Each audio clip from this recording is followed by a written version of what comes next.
நெல்லை வள்ளியூர் அருகே கார்கள் நேருக்கு நேர் மோதி 7 பேர் உயிரிழந்த விபத்து தொடர்பாக 3 பிரிவுகளின் கீழ் வழக்கு பதிவு செய்யப்பட்டுள்ளது. இந்நிலையில் விபத்துக்கான காரணத்தை நிகழ்விடத்திலிருந்து வழங்குகிறார் செய்தியாளர் ராஜு கிருஷ்ணா.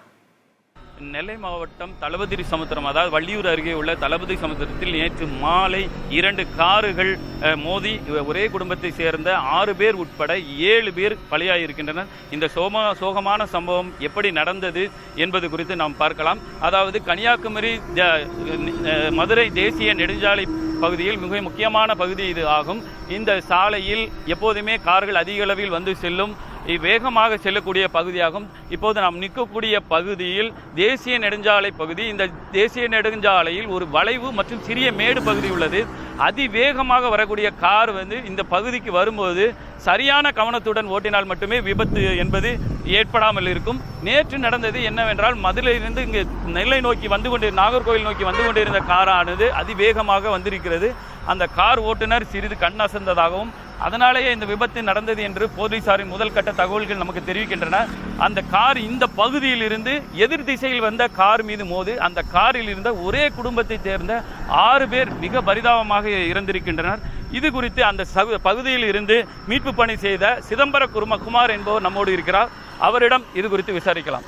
சார், நேற்று என்ன நடந்தது அதை பற்றி கொஞ்சம் சொல்லுங்கள். சார், நேற்று ஈவினிங் ஒரு 4 மணி அந்த சமயம் இருக்கும். அந்த டைமில் ஒரு இனோவா கார் நான் இங்கேருந்து வருது, திருநெல்வேலியிலேருந்து நாகர்கோவில் போகுது.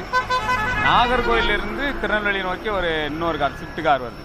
இதில் இந்த இடம் பார்த்திங்கன்னா ஆக்சிடென்ட் நடக்க மெயின் காரணமே இந்த இடம் ஒரு வளைவான பகுதி. ஏன்னா சாதாரணமாக ஒரு 100 கிலோமீட்டர் ஸ்பீடில் வந்தாலுமே இந்த இடத்துல மட்டும் கண்ட்ரோல் பண்ண முடியாது. ஏன்னா கண்ட்ரோல் பண்ண அடுத்த செகண்ட் என்ன ஆகுதுன்னு கேட்டிங்கன்னா அது பெண்ட் ஆகிருக்கு. அந்த பெண்ட் ஆகணும்னா இங்கேருந்து வண்டி அந்த சைடு இதாகி அதில் விபத்து ஆயிடுச்சு. அது விபத்தில் பார்த்திங்கன்னா சின்ன குழந்தைங்க எல்லாருமே ஒரு பரிதாப நிலையிலான இடம். அதே போல் இந்த இடத்துக்கு நம்ம தேசிய நெடுஞ்சாலைத்துறை என்ன பண்ணணும்னு கேட்டிங்கன்னா, இந்த வளைவு பகுதியை ஒரு சரியான அமைத்து இந்த விபத்து இல்லாமல் இடத்த மாற்றணுமான்னு கேட்டுக்கொள்கிறோம்.